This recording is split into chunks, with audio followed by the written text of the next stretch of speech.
ഒരു വ്യക്തിക്ക് നോമ്പ് നോൽക്കാൻ സാധിക്കുകയില്ല.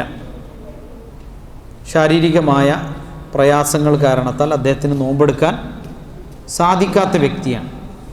ഒന്നുകിൽ നിത്യരോഗി അല്ലെങ്കിൽ പ്രായാധിക്യം, ഇതുകൊണ്ട് നോമ്പെടുക്കാൻ സാധിക്കാത്തൊരു വ്യക്തി. അദ്ദേഹത്തിൻ്റെ നോമ്പിന് പകരമായി ഒരു പാവപ്പെട്ടവന്, ഒരു ദിവസത്തിന് ഒരു പാവപ്പെട്ടവന് ഒരു നേരത്തെ ഭക്ഷണം എന്നുള്ള രൂപത്തിലാണ് നൽകേണ്ടത്. അതെത്ര, അതിൻ്റെ അളവ് ഒരു മുദ്ദ് എന്നും അര സ്വാഴ് അഥവാ 2 മുദ്ദ് എന്നും അഭിപ്രായങ്ങളുണ്ട്.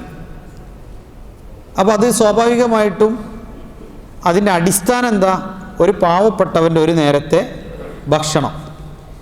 അത് നമ്മൾ പാകം ചെയ്യാതെ ധാന്യമായി നൽകുകയാണെങ്കിൽ അതിൻ്റെ അളവ് ഏകദേശം 1 കിലോനും ചില്ലറയും വരും. 1 കിലോനും ചില്ലറയും വരും.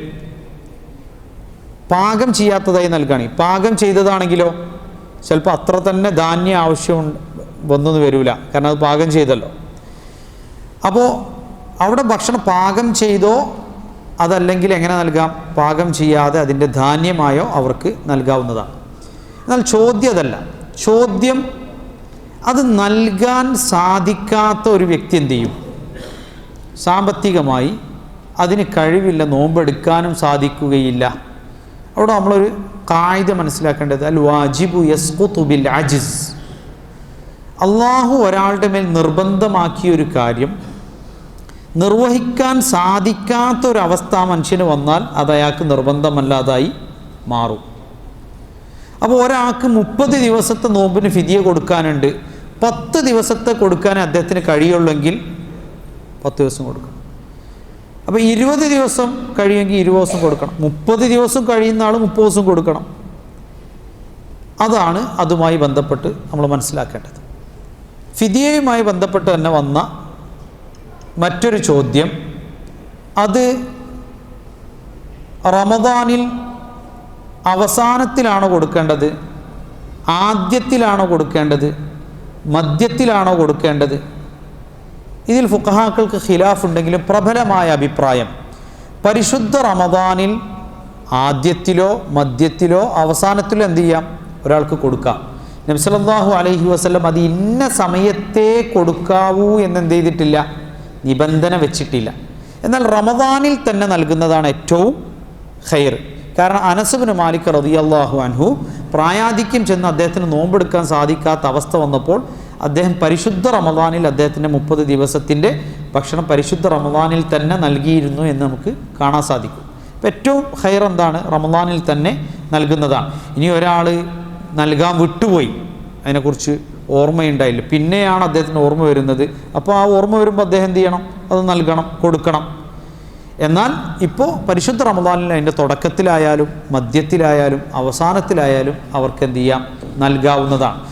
ചില ഫുഖഹാക്കൾ അഭിപ്രായപ്പെട്ടത് ഒരാളുടെ മേലൊരു നോമ്പ് നിർബന്ധമായാലാണ് അതിൻ്റെ ഫിദിയ അയാൾ നൽകേണ്ടത് എന്നതുകൊണ്ട് അവസാനത്തിൽ നൽകുകയാണ് വേണ്ടത് എന്ന് പറഞ്ഞവരെ കാണാം. പക്ഷേ അങ്ങനെ നൽകിയാലേ വീടൂ എന്ന് പറയാൻ നമുക്ക് സാധിക്കുകയില്ല. കാരണം നബി സല്ലല്ലാഹു അലൈഹി വസല്ലം അങ്ങനെ ഒരു നിബന്ധന വെച്ചിട്ടില്ല.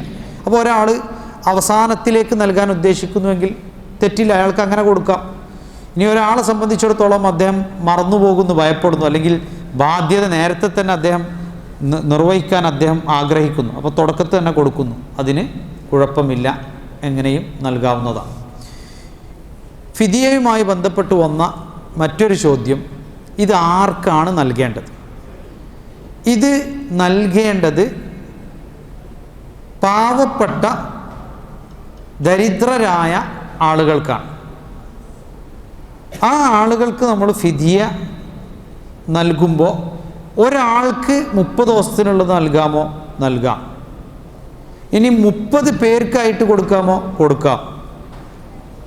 അവകാശപ്പെടുന്ന ആൾക്ക് അതിൻ്റെ അളവനുസരിച്ചുള്ള അത് നൽകണം എന്നർത്ഥം. എന്നാലും ഒരാളെ സംബന്ധിച്ചിടത്തോളം അയാളുടെ മുന്നിൽ ഒരുപാട് പാവപ്പെട്ടവരുണ്ട്, അല്ലെങ്കിൽ കുറേ പാവപ്പെട്ടവരറിയാം. അപ്പോൾ എല്ലാവർക്കും ഭാഗിച്ച് നൽകിയാൽ അതാണ് കൂടുതൽ ഖൈറെങ്കിൽ എന്ത് ചെയ്യാം? അത് അയാൾക്ക് നൽകാം. പിന്നെ ഇതിൽ നമ്മൾ നേരത്തെ പറഞ്ഞ 1 മുദ്ദ് അല്ലെങ്കിൽ അര സ്വാഗ് എന്നൊക്കെയുള്ള അഭിപ്രായങ്ങൾ അതിൻ്റെ മിനിമമാണ്. ഒരാൾ മാക്സിമം അതിലും കൂടുതൽ കൊടുക്കാൻ അയാൾക്ക് കഴിയും ചെയ്യും, അയാൾ കൂടുതൽ കൊടുക്കാൻ ആഗ്രഹിക്കുന്നു, അയാൾക്ക് ചെയ്യാം, അയാൾക്ക് അതിൻ്റെ പ്രതിഫലം കിട്ടും. അയാളങ്ങനെ ചെയ്യുന്നതിൽ വല്ല തെറ്റുണ്ടോ? ഒരു തെറ്റും അതിൽ ഇല്ല എന്നുള്ളതാണ്. വല്ലാഹു തആല അഅലം.